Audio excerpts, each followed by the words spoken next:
ଓଡ଼ିଆ କାବ୍ୟ ସାହିତ୍ୟାନୁମୋଦି ସୁଧୀପ ଶ୍ରୋତାବନ୍ଧୁମାନଙ୍କୁ ମୋର ନମସ୍କାର। ଆଜି ଆମେ ସେହି ରୀତିଯୁଗର ଓଡ଼ିଆ କାବ୍ୟଯୁଗ ବା ରୀତିଯୁଗର ଅନନ୍ୟ ସାଧାରଣ ପ୍ରତିଭାବାନ କବି ଯଦୁମଣିଙ୍କର ଶ୍ରେଷ୍ଠ କାବ୍ୟ ରାଘବ ବିଳାସର 31 ଛାନ୍ଦ, ଯାହା ମୁଁ ପୂର୍ବରୁ କିଛି ଅଂଶ ଆଲୋଚନା କରିଥିଲି 31 ଛାନ୍ଦର, ଆଉ ଲଙ୍କାଦଗ୍ଧ ସମ୍ପର୍କରେ ଲଙ୍କିନୀ ଠାକୁରାଣୀ ଲଙ୍କାଗଡ଼ର ଇଷ୍ଟ ଦେବୀ ଯେ ଲଙ୍କିନୀ ଠାକୁରାଣୀ ରାବଣକୁ ସ୍ୱପ୍ନରେ ଯାହା ସବୁ ଭବିଷ୍ୟତ ଲଙ୍କା କିଭଳି ଛାରଖାର ହେଇଯିବ ଇତ୍ୟାଦି ସ୍ୱପ୍ନରେ ଦର୍ଶନ ଦେଇ ସୂଚନାକ୍ରମେ କହିଥିଲେ, ସେହି ସମ୍ପର୍କରେ 31 ଛାନ୍ଦରେ ଅତି ସୁନ୍ଦର ଭାବରେ ନିଜର ଶବ୍ଦ ପାଣ୍ଡିତ୍ୟ, ଶବ୍ଦ ସଂଯୋଜନା ଶୈଳୀ, ମାଧୁର୍ଯ୍ୟ ବ୍ୟଞ୍ଜକ ଶବ୍ଦରେ ଅତି ସୁନ୍ଦର ଭାବରେ ରମଣୀୟ ଭାବରେ ସେ 31 ଛାନ୍ଦଟି କିଭଳି କବି ଯଦୁମଣି ଆଲୋଚନା କରିଛନ୍ତି ଏବଂ ରାଘବ ବିଳାସ ଛାନ୍ଦରେ ନିଜର ମୌଳିକତା ପ୍ରଦର୍ଶନ କରିଛନ୍ତି, ତା ସମ୍ପର୍କରେ ଆପଣମାନେ କିଛି ସୂଚନା ପାଇଛନ୍ତି। ଆଜି ଆଉ ଥରେ ସେହି ଲଙ୍କିନୀ ଠାକୁରାଣୀ କ'ଣ ଆଉ ବାର୍ତ୍ତା ତାଙ୍କୁ ଦେଲେ ଏବଂ ରାବଣ ତାକୁ ଶୁଣିବା ପରେ ମୁଁ କହିଛି ଯେ ସେ ତାଙ୍କ ପାଖକୁ ଯାଇଛି, ତାକୁ ଭୟଭୀତ କରିଛି, ପୁଣି ତାଙ୍କୁ ମନକୁ ବଦଳାଇବା ଭଳିଆ କଥାବାର୍ତ୍ତା କରିଛି ଏବଂ 2 ମାସ ଭିତରେ, ଯାହା ମୁଁ ଆଗରୁ କହିଛି ଆପଣ ଜାଣିଥିବେ, ଚତୁରୀ ଚତୁର ପକ୍ଷରେ ଚତୁର ନ କରାଇ ଭେଟ। ତୁ ଯଦି ଚତୁର ପକ୍ଷ ଅର୍ଥାତ୍ 4 ପକ୍ଷ ବା 2 ମାସ ଭିତରେ ତୋର ସ୍ୱାମୀ ଯାହାକୁ କହୁଛ ରାମଚନ୍ଦ୍ର, ଯିଏକି ବଣରେ ବୁଲୁଛନ୍ତି, ଆଉ ସେଇ ରାମଚନ୍ଦ୍ରକୁ ଯଦି ଭେଟ ବା ସାକ୍ଷାତ ନ କରାଇବୁ ତାହେଲେ ମୁଁ ମୋର ଭଉଣୀର ନାଶାକର୍ଣ୍ଣ ଯେମିତି ଲକ୍ଷ୍ମଣ ତାଙ୍କର ରାମଚନ୍ଦ୍ରଙ୍କର ଭାଇ ବା ତୋର ସ୍ୱାମୀର ଅନୁଜ ଭ୍ରାତା ଲକ୍ଷ୍ମଣ ଯେମିତି ନାଶାକର୍ଣ୍ଣ ଛେଦନ କରିଥିଲେ, ମୁଁ ତୋତେ ମାରିବିନି ସତ, କିନ୍ତୁ ତୋର ନାକ କାନ ମଧ୍ୟ ମୁଁ କାଟିଦେବି ଇତ୍ୟାଦି ଭୟଭୀତ କରିଛି। ତା ପରବର୍ତ୍ତୀ ପର୍ଯ୍ୟାୟରେ 31 ଛାନ୍ଦରେ ଏଇ କଥା ଶୁଣିକିରି ସୀତାଙ୍କର ମନରେ କ'ଣ ଭାବାବେଗ ସୃଷ୍ଟି ହେଇଛି ବା କିଭଳି ସେ ବ୍ୟସ୍ତ ବିବ୍ରତ ହେଇଛନ୍ତି ଏବଂ ରାବଣ ଆଉ କ'ଣ ପରବର୍ତ୍ତୀ ପର୍ଯ୍ୟାୟରେ ପଦକ୍ଷେପ ନେବା ପାଇଁ ଇଚ୍ଛା କରିଛି ସେ ସମ୍ପର୍କରେ କବି ବର୍ଣ୍ଣନା କରୁଛନ୍ତି। ଅଶ୍ରପି ମୁକୁଟ ଅଶ୍ରପି କି ମେଣ୍ଟ, ଅଶ୍ରପି ମୁକୁଟ ଅଶ୍ରପି କି ମେଣ୍ଟ, କରି କ୍ରୋଧେ ଭାସି ରଦ ଦେଖାଇଣ ଦର କରାଇଣ। ଶବ୍ଦ ସଂଯୋଜନା ଶୈଳୀ ଦେଖନ୍ତୁ। ଅଶ୍ରପି ମୁକୁଟ, ଅଶ୍ରପି ଏବଂ ଦର, ଇଆଡ଼େ ରଦ, ରଦ ଦେଖାଇଣ ଦର କରାଇଣ ବସରେ ସୁକେଶୀ। ଅଶ୍ରପି ମୁକୁଟ ଅଶ୍ରପି କି ମେଣ୍ଟ, କରି କ୍ରୋଧେ ଭାସି ରଦ ଦେଖାଇଣ ଦର କରାଇଣ ବସରେ ସୁକେଶୀ। କହିଣ ଏମନ୍ତ ପୁର ତରୁ ଗତି, ସୁରତେ ସୁରତେ ବିମୁଖର ଗିର ବିମୁଖୀ ପ୍ରଚାର, ସୁମୁଖୀ ଅଗ୍ରତି। ବିମୁଖ, ବିମୁଖୀ, ସୁମୁଖୀ ଶବ୍ଦ ସଂଯୋଜନା ଶୈଳୀ ଦେଖନ୍ତୁ। ମୁଁ କହିଛି ଅତି ସୁନ୍ଦର ଭାବରେ କବି ଯଦୁମଣି ତାଙ୍କର ପ୍ରବନ୍ଧ ପୂର୍ଣ୍ଣଚନ୍ଦ୍ର କହନ୍ତୁ, ରାଘବ ବିଳାସ କହନ୍ତୁ, ଭଜନ ଇତ୍ୟାଦି ଜଣାଣ ପ୍ରବୃତ୍ତିରେ ସବୁଥିରେ, ଏପରିକି ଚୌପଦୀରେ ମଧ୍ୟ ତାଙ୍କର ଶବ୍ଦ ସଂଯୋଜନା ଶୈଳୀ ଅତି ସୁନ୍ଦର। ଏବଂ ଆସନ୍ତୁ ରାବଣ କ'ଣ କହିକିରି ନିଜ ପୁରକୁ ଫେରେ ଅଶୋକ ବାଟିକାରୁ ଯାଇଛି। କବି କହୁଛନ୍ତି, ହେ ଅଶ୍ରପି ଅର୍ଥାତ୍ ରାକ୍ଷସମାନଙ୍କର ମୁକୁଟ ସଦୃଶ ଶିରୋ, ରାକ୍ଷସ ଶିରୋମଣି ରାବଣ ଅଶ୍ରପି ଅର୍ଥାତ୍ ରାକ୍ଷସୀମାନଙ୍କୁ ମେଣ୍ଟ ଏକତ୍ରିତ କରିକିରି, ମେଣ୍ଟ କରାଇ ଅର୍ଥାତ୍ ଏକତ୍ରିତ କରିକିରି କ୍ରୋଧରେ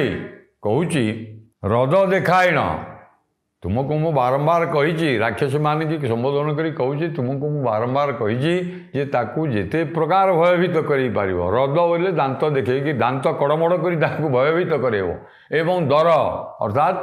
ଭୟ ପ୍ରକାଶ କରାଇବ। ଦାନ୍ତ କଡ଼ମଡ଼ କରି, ଦାନ୍ତ ଚୋବେଇକିରି ତା ଆଗରେ ଆଉ 10-50 ରାକ୍ଷସୀ ଜଗିଛନ୍ତି ନା, ସମସ୍ତେ ଯଦି ଦାନ୍ତକୁ ଚୋବେଇ ରଦକୁ ବା ଦାନ୍ତକୁ କଡ଼ମଡ଼ କରି ଭୟଭୀତ କରାଇବେ ତାହେଲେ ହୁଏତ ସେ ବଶ ହେଇଯାଇପାରେ। ସୁକେଶୀକୁ ବଶ କରାଇବ, ବଶୀଭୂତ କରାଇବ ଅର୍ଥାତ୍ ଅତ୍ୟନ୍ତ ଭୟଭୀତ କରାଇବ, କରାଇକିରି ତାକୁ ଆଉ ମୋ ସପକ୍ଷରେ କଥାବାର୍ତ୍ତା କରି ସେ ଯେମିତି ବଶୀଭୂତ ହୁଏ ଜାଣ। ଏବଂ ଆଉ କ'ଣ କହୁଛି, କହିଣ ଏମନ୍ତ ପୁର ତରୁ ଗତି। ଏ କଥା କହିକିରି ରାବଣ ଆଉ ବିଶେଷ କିଛି ନ କହିକିରି ଆଜ୍ଞା ପୁର ତରୁ ଅର୍ଥାତ୍ ସୀତାଙ୍କ ସମ୍ମୁଖରୁ ପ୍ରତ୍ୟାବର୍ତ୍ତନ କଲା ନିଜ ପୁରକୁ। ସୁରତେ ସୁରତେ ଅର୍ଥାତ୍ ସୀତାଙ୍କୁ ପାଇବାର ଯେଉଁ ଲାଳସା ଆଉ ତାଙ୍କ ସହିତ ଆସକ୍ତ ହେବାର ଯେଉଁ ଲାଳସା ଯାଇକିରି ପହଞ୍ଚିଗଲା। ଏଇଭଳି ମନରେ ଆସକ୍ତି ସୀତାଙ୍କ ପ୍ରତି ଆସକ୍ତ ବା ଆସକ୍ତି ଭାବ ରଖିକିରି ସିଏ ଚାଲିଗଲା। ଏହାପରେ ରାକ୍ଷସୀମାନେ କ'ଣ କଲେ ନା ରାବଣ ଯେତେବେଳେ ଭୟଭୀତ କରିବା ପାଇଁ କହିଛି ଏବଂ ତାଙ୍କୁ କ୍ରୋଧରେ କହିଛି ସିଏ ମଧ୍ୟ ଟିକେ ଡରିଗଲେ ନା ଯେ ଯାଅ ଆମେ କିଛିଟା କରିବାକୁ ପଡ଼ିବ। ଏଣୁ ରାକ୍ଷସୀମାନେ କ'ଣ କରୁଛନ୍ତି ଦେଖନ୍ତୁ। ବିମୁଖର ଗିର ବିମୁଖୀ ପ୍ରଚାର ସୁମୁଖୀ ଅଗ୍ରତେ। ବିମୁଖ ଯେ ରାକ୍ଷସ ରାବଣ ବିମୁଖ ଯାହାର ମୁଖ ଆଉ 10ଟା ମୁଣ୍ଡ ନା ତାର, ତେଣୁ ବିମୁଖ ଯେ ରାକ୍ଷସ ଏବଂ ବିମୁଖୀ ଅର୍ଥାତ୍ ରାକ୍ଷସୀ। ତେଣୁ ରାକ୍ଷସରାଜ ରାବଣର କଥା ଅସୁରୀମାନେ ସୁମୁଖୀ ଆଗରେ କହିଲେ। ରାବଣ ଆମକୁ କ'ଣ କହିକିରି ଗଲା ତମେ ଭଲ ଭାବରେ ଶୁଣିଲ, ଏଣୁ ଏଇ କଥା ସେ ତାଙ୍କ ଆଗରେ କହିଲେ ଏବଂ କହିଲେ ତ ତା ଛଡ଼ା ଆଉ କ'ଣ କରୁଛନ୍ତି ରାକ୍ଷସୀମାନେ ଦେଖନ୍ତୁ। ତୋ ଗାତ୍ରରୁ ପଳ କରିଣ ବିପଳ ପଳ ପଳ କରି ସୁଅବକାଶରେ ନୋହିଲେ ବସରେ କେ ପକ୍ଷ ତୋରି। ଅତି ସୁନ୍ଦର ବର୍ଣ୍ଣନା। ରାକ୍ଷସମାନେ କହୁଛନ୍ତି ଦାନ୍ତ ତ କଡ଼ମଡ଼ କରି ଭୟଭୀତ ଆମେ କରେଇବେ ବୋଲି ରାବଣ କହିଲା, ଏମାନେ ଆଉ ଟିକେ ମଧ୍ୟ ଭୟଭୀତ କରିଛନ୍ତି। କ'ଣ କହୁଛନ୍ତି? ରେ ସୁମୁଖୀ ହେ ସୀତେ ଗୋ ସୀତେ ତୁମେ ଏତିକି ଜାଣ ଯେ ଯଦି ତୁମେ ଆମ କଥା ନ ଶୁଣ ତୋ ଗାତ୍ରରୁ ପଳ ତୋର ଶରୀରରୁ ତୋର ଅଙ୍ଗରୁ ବା ଦେହରୁ ପଳ ଅର୍ଥାତ୍ ମାଂସ ବିପଳ କରି ଖଣ୍ଡ ଖଣ୍ଡ କାଟିକିରି ପଳ ପଳ ଶବ୍ଦ ଦେଲେ। ପଳ ବୋଇଲେ ମାଂସ ବିପଳ କରିଦେବୁ ଅର୍ଥାତ୍ ସବୁ ମାଂସ ଖଣ୍ଡ ଖଣ୍ଡ କରି କାଟିଦେବୁ ତୋର ଦେହରୁ। ପଳ ପଳ ଖଣ୍ଡ ଖଣ୍ଡ କରି ଏବଂ ପଳ ଶବ୍ଦ ଅର୍ଥ ହେଉଛି ଓଜନ। ବିଶାଖ ଆଜ୍ଞା ଫୁଲିକ 5 ପଳ, ବିଶାଖ ସେତେବେଳେ ଥିଲା ଫୁଲିକ 5 ପଳ, ବିଶାଖ 40 ପଳ 8 ଫୁଲି। ତେଣୁ ପଳ ଓଜନ କହିଲେ ଅର୍ଥାତ୍ ଖଣ୍ଡ, ଏଇ ଦୁଇଟା, ଗୋଟିଏ ପଳ ବୋଇଲେ ଖଣ୍ଡ, ଗୋଟିଏ ପଳ ବୋଇଲେ ଆଉ ଯେଉଁ ବିଶା ଓଜନ ହେଉଥିଲା ଚିତ୍ର ଫୁଲିର 5 ଭାଗରୁ ଭାଗେ ହେଉଛି ଆଜ୍ଞା ଫୁଲିକ 5 ପଳ, 5 ପଳରୁ ମଧ୍ୟ ପଳେ, ଏଇ ଅର୍ଥରେ ମଧ୍ୟ ଆସିବ। ତେବେ ତୁ ଗାତ୍ରରୁ ପଳ କରିଣ ବିପଳ ପଳ ପଳ କରି ସୁଅବକାଶରେ ନୋହିଲେ ବସରେ। ଭଲ କରି ଯଦି ଏ କଥା ଡରେଇକିରି କହୁଛନ୍ତି ନା, ଭଲ ତୋର ଭାବନା ଆସୁଛି ତ ଟିକେ ଚିନ୍ତା କରେ, ଯଦି ବଶୀଭୂତ ନ ହେବୁ ତୋର ସପକ୍ଷ ଏଠି କେହି ଲଙ୍କାଗଡ଼ରେ ତୋର କେହି ସପକ୍ଷ ବା ତୋ ସପକ୍ଷରେ ବାହାରିବେନି। ଆମେ ଏ କଥା ନିଶ୍ଚିତ ଜାଣି ଆମେ ମାଂସ ତୋ ଦେହରୁ ଖଣ୍ଡ ଖଣ୍ଡ କରି ଟିକି ଟିକି କରି କାଟିଦେଲେ ମଧ୍ୟ ଆମକୁ ତ କେହି କହିବେନି ନା, ଆମକୁ ଆଦେଶ ଅଛି ରାଜାର। এই কথা শুনিকি আজ্ঞা সরমা দুহিতা শীতে হই হিতা বিহিত প্রকাশী দুঃখাগ্নি ধূপিত বাতান্তরে হত কি কষ্ট সুদৃশী। আজ্ঞা সমস্ত রাক্ষসী ମାନଙ୍କ ভিতরে ଆପଣ ଜାଣିଛନ୍ତି ବିଭୀଷଣର ସ୍ତ୍ରୀ ଯେ ସରମା, ତାର ଯିଏ କନ୍ୟା ଆଉ ସରମା ଦୁହିତା ତ୍ରିଜଟା ନାମକ ରାକ୍ଷସୀ, ସିଏ ତ ବିଭୀଷଣଙ୍କର ସେ ଝିଅ ନା, ତେଣୁ ସରମାର ବା ବିଭୀଷଣଙ୍କର ଝିଅ ସିଏ ସୀତାଙ୍କୁ ଟିକେ ଭଲ ମନ୍ଦ ଦେଖୁଥିଲା, ଆଶ୍ୱାସନା ବେଳେବେଳେ ଦିଏ। ଏ ରାକ୍ଷସୀମାନେ କହିବା ପରେ ସୀତାଙ୍କୁ କେଡ଼େ ବାଧି ନଥିବ ଏ କଥା ବୋଲି ସିଏ ଅନ୍ତତଃ ଟିକେ ସପକ୍ଷରେ ତାଙ୍କର ହୃଦୟର ବ୍ୟଥା ବେଦନାକୁ ଅନ୍ତତଃ ଟିକେ ଜାଣିପାରିଲା। ଏବଂ ସିଏ କହୁଛି ଦୁଃଖାଗ୍ନି ଧୂପିତ ବାତାନ୍ତରେ ହତ। ଦୁଃଖାଗ୍ନିରେ ପ୍ରଜ୍ୱଳିତ ହେଇଯାଉଛି, ଧୂପିତ ଜଳିଯାଉଛି ଯାହାର, ଆଉ ବାତାନ୍ତରେ ହତ ଏବଂ ପ୍ରଜ୍ୱଳିତ ହେଉଥିବା ଅଗ୍ନି ନିଆଁ ଯେମିତି ଦଗ୍ଧ ହେଇଯାଏ ସବୁ, ସେଇଭଳି ସହଜେ ତ ଇଏ କଷ୍ଟ ପାଉଛନ୍ତି, ତାକୁ ମଧ୍ୟ ସିଏ ଆହୁରି ପ୍ରଜ୍ୱଳନ କରିଦେଉଛି। ରାବଣର କଥା, ରାକ୍ଷସମାନଙ୍କର କଥା, ଏତେ ସବୁ କି କଷ୍ଟ ସତେ ଏ ସୀତା ନ ପାଉଛନ୍ତି ବୋଲି ଅନ୍ତତଃ ହୃଦୟରେ ଟିକେ ସମବେଦନା ବ୍ୟକ୍ତ କରିଛି। ଗଣ୍ଡୁକି ଗଣ୍ଡରେ ଚଳିଲେ ଚାଣ୍ଡରେ ସୁଅଙ୍ଗ ଧୌତାର୍ଥେ ବଳି ମୁଖ ଚଳି ବଳି ବିଭୂତି କି ଭୂତି କୀର୍ତ୍ତି ସ୍ୱାର୍ଥେ। ବିରାଟ ବିରାଟ ରାଟ ଶ୍ରେଷ୍ଠ ଶ୍ରେଷ୍ଠ ଦିଗ୍ବାସ ଦିଗ୍ବାସ ତନୁଜ ଅଜ ଭୂପାତ୍ମଜ ଦେବ ରାମ ରାଜ ସଙ୍ଗତେ ଅନୁଜ। ଅତି ସୁନ୍ଦର ବର୍ଣ୍ଣନା ଆଜ୍ଞା, ଚମତ୍କାର ବର୍ଣ୍ଣନା। ଦେଖନ୍ତୁ ତାପରେ ସୀତା ଏକଥା ସରମା ଯେତେବେଳେ ସରମାର ଦୁହିତା ଯେ ତ୍ରିଜଟା ଏକଥା କହିଲା, ସୀତା କିଛି ଉତ୍ତର ପ୍ରତ୍ୟୁତ୍ତର ନ ଦେଇକରି ଧୀର ସୁସ୍ଥ ଭାବରେ ଗଣ୍ଡୁକି ନଦୀରେ ଯାଇକରି, ସେତେବେଳକୁ ଆଜ୍ଞା ମୁଁ କହିଛି ରାତିରେ ରାବଣ ଯାଇଥିଲା ମଶାଳ ଜାଳିକିରି, ତେଣୁ ରାତି ପାଇଯାଇଛି ଏବଂ ସୀତା ନିତ୍ୟକର୍ମ ସମାପନ କରିବା ପାଇଁ ଯେମିତି ଆଉ ଲଙ୍କାଗଡ଼ରେ ଥିବା ଗଣ୍ଡୁକି ନଦୀ ମଧ୍ୟ ଲଙ୍କାଗଡ଼ରେ ଗୋଟିଏ ନଦୀ, ତା ନାଁ ବୃଦ୍ଧ ଗଣ୍ଡୁକି ବୋଲି କୁହାଯାଏ, ସେ ନଦୀରେ ସ୍ନାନ କରିବା ପାଇଁ ଗଲେ ଆଉ ନିତ୍ୟକର୍ମ ସମାପନ କରିବା ପାଇଁ ଯେଉଁଠିକି ସେ ହନୁମାନଙ୍କ ସାଙ୍ଗରେ ଭେଟ ହେଇଛନ୍ତି। ଏଣୁ ସେଇଠି ହେଇଛି ବଳି ମୁଖ ଚଳି ବଳି ବିଭୂତି କି, ଏ ବଳି ବିଭୂତି କି ବଳି ସମସ୍ତ ଐଶ୍ୱର୍ଯ୍ୟକୁ ବା ବଳିର ବିଭୂତି ଐଶ୍ୱର୍ଯ୍ୟକୁ ଯେ ବଳି ଟପି ଯାଇଥିବା ଭଗବାନ ସମସ୍ତ ଐଶ୍ୱର୍ଯ୍ୟର ଅଧିକାରୀଙ୍କର ମହିମାକୁ କୀର୍ତ୍ତିକୁ ଭୂତି କୀର୍ତ୍ତି ଭୂତି ବୋଇଲେ ମଧ୍ୟ ବିଭୂତି ତାଙ୍କର ମହିମାକୁ ଆଉ ବର୍ଣ୍ଣନା କରିବା ପାଇଁ ସୀତାଙ୍କ ଆଗରେ ବଳିମୁଖ ଅର୍ଥାତ୍ ମର୍କଟ, ମୁଁ କହିଛି ଆଗରୁ ବଳିମୁଖ ବୋଲି ବାନର ଅର୍ଥାତ୍ ବାନର ରାଜ ହନୁମାନ ଯାଇ ସେଇଠି ପହଞ୍ଚିଛନ୍ତି ଏଇ ନଈ ତଟରେ, ଗଣ୍ଡୁକୀ ନଦୀ ତୀରରେ। ଆଉ କ'ଣ କହୁଛନ୍ତି ଦେଖନ୍ତୁ ସୀତାଙ୍କୁ ଶୁଣେଇକିରି। ସୀତା ସ୍ନାନ କରିବା ବେଳେ ଗଛ ଉପରେ ବସିକିରି ବାନରରାଜ ହନୁମାନ ରାମଚନ୍ଦ୍ରଙ୍କର ଦୂତ ଯାଇଛନ୍ତି ସମ୍ବାଦ ଆଣିବା ପାଇଁ ଯାଇଛନ୍ତି ନା, କେମିତି କହିବେ କଥାବାର୍ତ୍ତା କରିବେ ତାଙ୍କୁ ପରିଚୟ ଦେବେ। ଏଣୁ କବି କହୁଛନ୍ତି ଯେ ହନୁମାନ କହୁଛନ୍ତି ଓହୋ ବିରାଟ ବିରାଟ ରାଟ ଶ୍ରେଷ୍ଠ, ବିରାଟ ବିରାଟ ରାଜା ସ୍ୱୟଂବର କଥା ମନେ ପକାଇ ଦେଉଛନ୍ତି। ଆଉ ବଡ଼ ବଡ଼ କେତେ ବଡ଼ ବଡ଼ ରାଜା, ଶ୍ରେଷ୍ଠ ରାଜା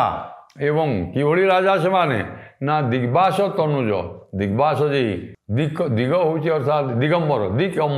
ଦିଗବାସ, ଦିଗ ଯାହାର ବସ୍ତ୍ର ଅର୍ଥାତ୍ ଉଲଗ୍ନ ମହାଦେବ, ମହାଦେବଙ୍କର ପୁତ୍ର ସୁନ୍ଦର ପୁତ୍ର ହେଉଛନ୍ତି କାର୍ତ୍ତିକେୟ। ଆଉ ଗଣେଶଙ୍କର ଯଦିଓ ସେ କିନ୍ତୁ ହସ୍ତି ମୁଣ୍ଡ ନା ତାଙ୍କର, ତେଣୁ ଏଠି କାର୍ତ୍ତିକେୟଙ୍କୁ ଅର୍ଥ ଆସୁଛି। ବିରାଟ ବିରାଟ ରାଟ ଶ୍ରେଷ୍ଠ ଶ୍ରେଷ୍ଠ ଶ୍ରେଷ୍ଠ ଶ୍ରେଷ୍ଠ ବିରାଟ, ବଡ଼ ବଡ଼ ମହାନ ରଥି ଶ୍ରେଷ୍ଠ ଭିତରେ ଶ୍ରେଷ୍ଠ ରାଜାମାନେ ମଧ୍ୟ କିଭଳି ନା ଯେଉଁମାନେ କି କାର୍ତ୍ତିକେୟ ଯିଏକି ଭଗବାନ ଶିବଙ୍କର ବା ରୁଦ୍ରଙ୍କର ପୁତ୍ର, କାର୍ତ୍ତିକେୟ ଯିଏ ସ୍ୱର୍ଗର ସେନାପତି ଦେବତାମାନଙ୍କର, ତାଙ୍କ ଭଳି ସୁନ୍ଦର ରାଜପୁତ୍ରମାନେ ମଧ୍ୟ ଆସିଥିଲେ। ଅଜଭୂପାତ୍ମଜ ଏବଂ ରାମଚନ୍ଦ୍ର ବିଶ୍ୱାମିତ୍ରଙ୍କ ସାଙ୍ଗରେ ଯାଇଛନ୍ତି। ରାମ ଲକ୍ଷ୍ମଣ ଧନୁଭଗ୍ନର କଥା ମନେ ପକାଇ ଦେଉଛନ୍ତି। ଅଜଭୂପାତ୍ମଜ, ଅଜଭୂପ ଯେ ଅଜରାଜା, ତାଙ୍କର ଆତ୍ମଜ ଯେ ଯେ ଦଶରଥ ତାଙ୍କର ପୁତ୍ର ଯେ ରାମଚନ୍ଦ୍ର ଆଉ ଅନୁଜ ସାଙ୍ଗରେ ବା ଲକ୍ଷ୍ମଣ ସାଙ୍ଗରେ ସେ ସେଠିକି ଯାଇଥିଲେ ଧନୁଭଗ୍ନ କ'ଣ କରିବା ପାଇଁ ନା ଭୂପମୁନି ସଙ୍ଗେ ଗମନ୍ତେ ସରାଗେ। ଭୂପମୁନି ଦେଖନ୍ତୁ ଅର୍ଥାତ୍ ବିଶ୍ୱାମିତ୍ର, ଭୂପମୁନି ଅର୍ଥାତ୍ ରାଜର୍ଷି ବିଶ୍ୱାମିତ୍ର, ରାଜର୍ଷି ବିଶ୍ୱାମିତ୍ର ବୋଲି ଭୂପମୁନି ବୋଲି କହିଲେ। ଆଉ ବିଶ୍ୱାମିତ୍ର ସାଙ୍ଗରେ ଗମନ୍ତେ ଅଶ୍ରପି ବିନାଶୀ, ଆଉ ଯେତେବେଳେ ଯଜ୍ଞ ରକ୍ଷା କରିବା ପାଇଁ ଯାଇଥିଲେ ଆଉ ବିଶ୍ୱାମିତ୍ର କହିଲେ ଆଉ ରାକ୍ଷସ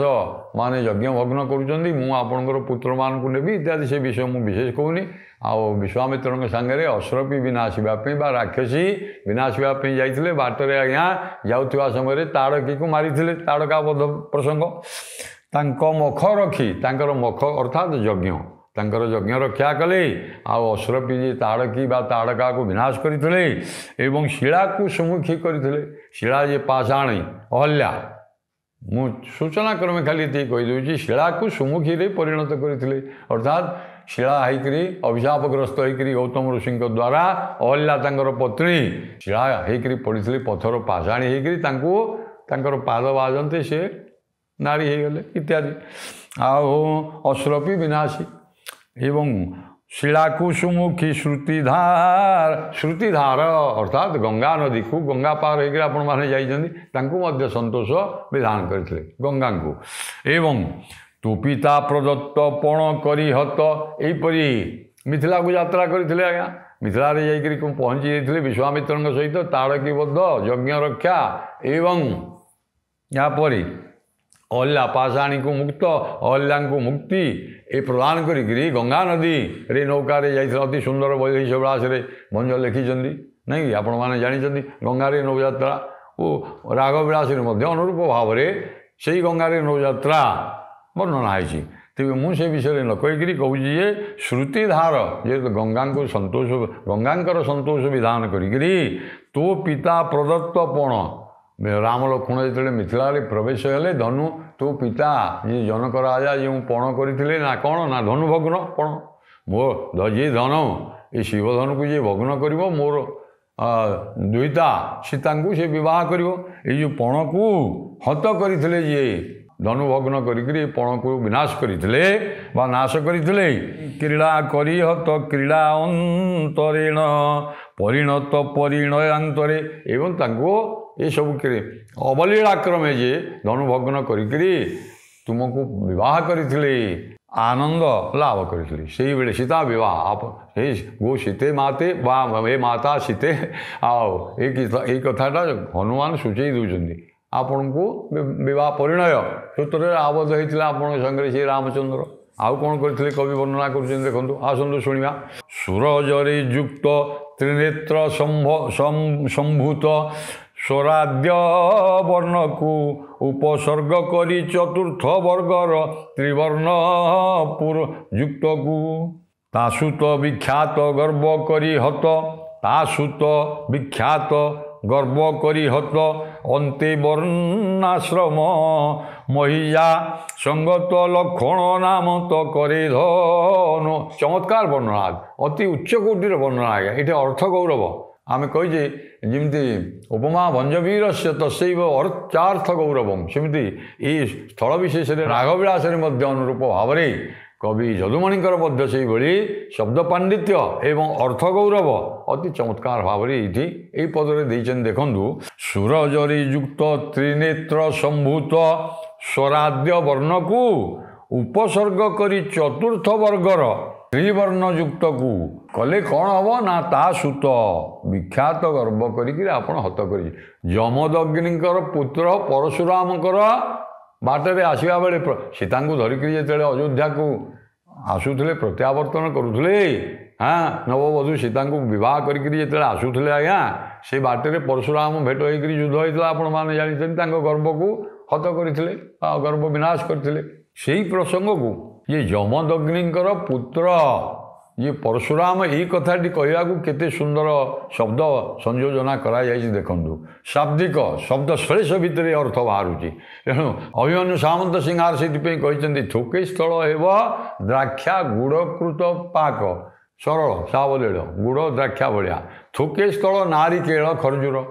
नड़िया भाया ऊपर किमती कठिन आ भितर केड़े मधुर शब्द बाहर आसतु नारिकेल पाक को अर्थ करवा सूरजरे युक्त सूर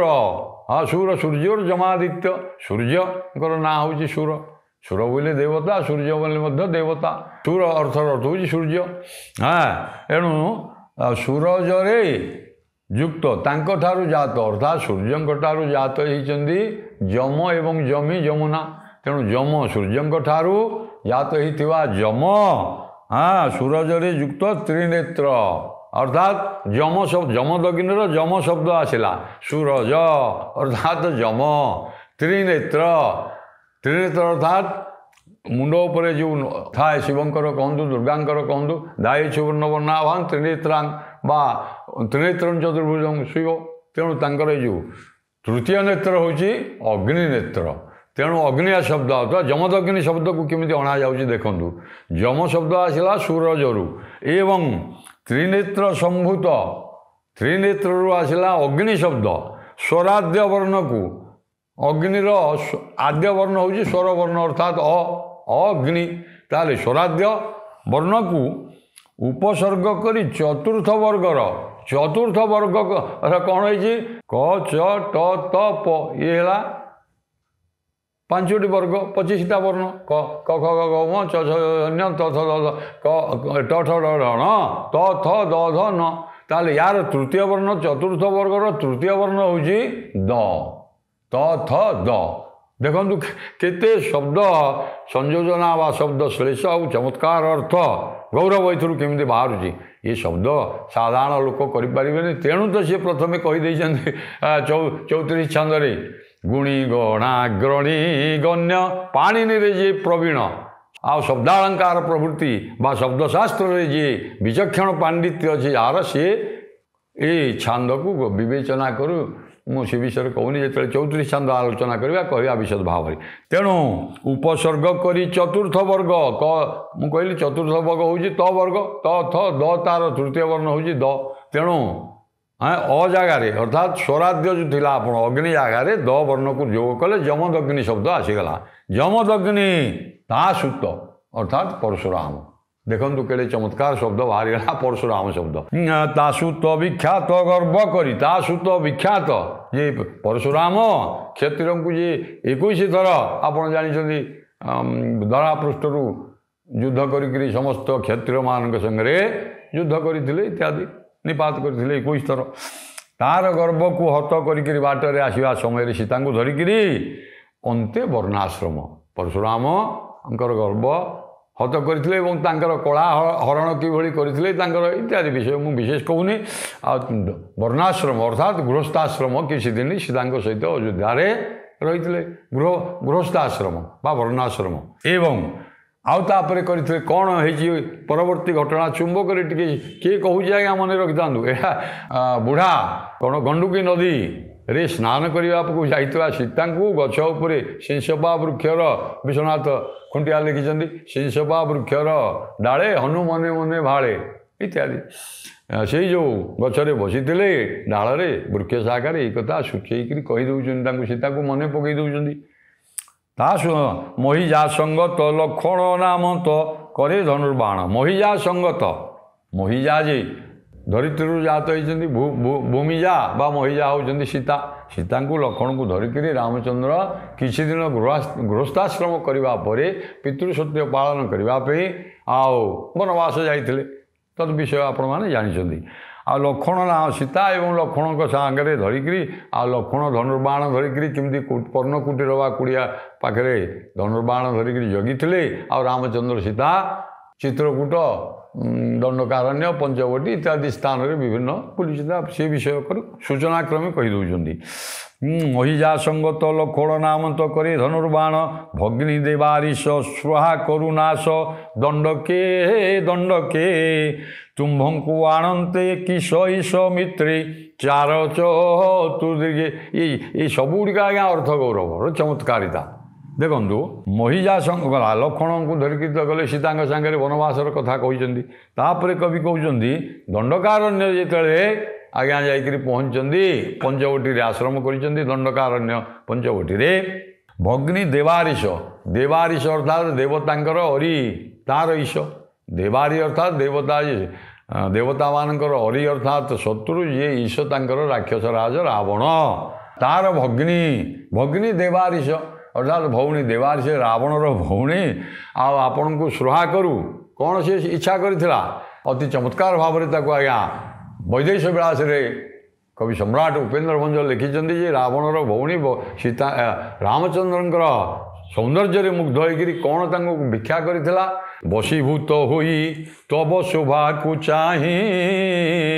बसवा तुम्भ कोले आसी मुही बंधन करी जानई भुजरे सहत बंधन करी जानई भुजरे सहत बंधजे सुख चक्र पुरुषायित मु सब जाने मु रावणर विश्रवार मु साधारण नारी नुहे मु विश्रवार झील सूता एवं रावणर भौणी यही मो भाई जदि जानिम ताले आपन को अति आनंद हम जे मोर भौणी रामचंद्र को बहुत इत्यादि मुझे विषय कहूनी तेज भंज अति सुंदर भाव में ये शूर्पणखार इच्छा वर्णना कर सूचनाक्रमे जदुमणि दे जे मोर भौणी आपण को इच्छा करला प्रणय प्रेम बा प्रणय भिक्षा करने को इच्छा करते आपण दंडकारण्य दंड करे हाँ मुहूर्त कर तार नाक कान काटी देते हनुमान एक कथा सब कहते दंडके तुम्भंकु आणंते किश ईश तुम्भंकु आणंते किश ईश मित्रे चार चतुर्दिगे रावण जाते दंडक नाशा कर्ण हो जाता रावण आपन को चोरी आणला एवं किश ईश किश जे बानर तांकर ईश जे सुग्रीव तांक सांगे मित्रता स्थापन करी चतुर्दिग को से चार पठे सीता को खोजापी ये कथा हनुमान आज्ञा सीता को सब मन पकई दौरान स्नान करुवा नित्यकर्म समापन करुवा नदी में गंडुकी नदी में हनुमान एक कथा गुड़िक कहीदे ना विश्वासभाजन ना ये सीता तो डरीजे ना देखिकी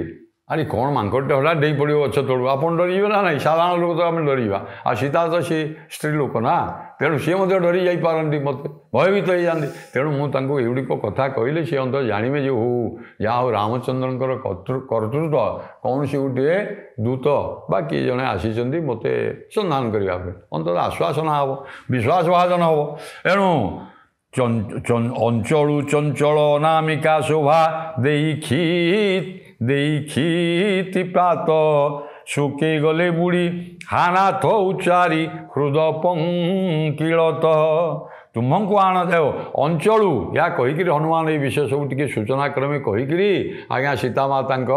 ପାଖରେ ଅଞ୍ଚଳରୁ ନିଜ କାନିରୁ ଫିଟେଇକିରି ମୁଦିଟି ପକାଇଦେଲେ। ଅଞ୍ଚଳୁ ଚଞ୍ଚଳ ଅନାମିକା ଅନାମିକା ଆଙ୍ଗୁଠିରେ ଅନାମିକା ଆଙ୍ଗୁଠିଟା ହେଲା ମୁଦି ଆଙ୍ଗୁଠି ଆପଣମାନେ ଜାଣିଛନ୍ତି। ତେଣୁ ଆଉ ଏଇ କାଣି ଆଙ୍ଗୁଠି ପାଖ ଆଙ୍ଗୁଠିଟାକୁ ଅନାମିକା ଆଙ୍ଗୁଠି କହନ୍ତି। ଏଇଟା ମୁଦି ଆଙ୍ଗୁଠି ବୋଲି ଆମେ କହେ। ଏଇଠି ତାଙ୍କର ଅନାମିକା ଶୋଭା ଅନାମିକାରେ ରାମଚନ୍ଦ୍ରଙ୍କର ଅନାମିକା ଅଙ୍ଗୁଷ୍ଠରେ ଶୋଭା ପାଉଥିବା ମୁଦ୍ରିକାଟି ସେ ତାଙ୍କ ଆଗରେ ଯେତେବେଳେ ପକାଇ ଦେଇଛନ୍ତି ଦୀକ୍ଷିତିପାତ ବୋଲେ ପକେଇ ତଳେ ପକାଇଦେଲେ ଆଜ୍ଞା ପକେଇ ଭୂଇଁରେ ପକାଇଦେଲେ ଆଉ ଶୁକେଇ ଗଲେ ବୁଢ଼ୀ ରାମଚନ୍ଦ୍ରଙ୍କର ଅଙ୍ଗୁରୀୟ ବା ମୁଦ୍ରିକାଟି ଆରେ ସୀତା ଅଙ୍ଗୁରୀ ରାମଚନ୍ଦ୍ରଙ୍କର ମୁଦିଟି ଚିହ୍ନି ପାରିବେନି କି ଆଜ୍ଞା ସୀତା ମାତା ଯେତେବେଳେ ଆଗରେ ରାମଚନ୍ଦ୍ରଙ୍କର ଅଙ୍ଗୁଳିରେ ଶୋଭା ପାଉଥିବା କନିଷ୍ଠ ଅଙ୍ଗୁଳିରେ ଶୋଭା ପାଉଥିବା ମୁଦ୍ରିକାଟି ଦେଖିଲେ ବିଭୋର ହୋଇଗଲେ ବିସ୍ମିତ ହୋଇଗଲେ ବିଭୋର ହୋଇଗଲେ ଏବଂ ଆଖିରୁ ଝରଝର ଲୁହ ହୋଇଗଲା। ଏଣୁ ଶୁକେଇ ଗଲେ ବୁଢ଼ୀ ହା ନାଥ ଉଚ୍ଚାରି ହା ନାଥ ବୋଲିକି ଦୁଃଖରେ ଅଭିଭୂତ ହୋଇକରି ଆଜ୍ଞା କାନ୍ଦି ପକାଇଲେ ଏବଂ ତାଙ୍କର ହୃଦୟ ମଧ୍ୟ ଜର୍ଜରିତ ହୋଇଗଲା। ଏହିପରି ଭାବରେ କବି ଯଦୁମଣି ହନୁମାନ କ'ଣ ସବୁ ସୀତାମାତାଙ୍କୁ କହିଲେ ଏବଂ କିଭଳି ଅଙ୍ଗୁରୀୟ ପକାଇଲେ ପରବର୍ତ୍ତୀ ପର୍ଯ୍ୟାୟରେ ଆଉ କ'ଣ ଘଟିଛି ଏହି 31 ଚାନ୍ଦରେ କବି ଯଦୁମଣି କ'ଣ ବର୍ଣ୍ଣନା କରିଛନ୍ତି ପରବର୍ତ୍ତୀ ପର୍ଯ୍ୟାୟରେ ସୁଯୋଗ ମିଳିଲେ କହିବା। ନମସ୍କାର।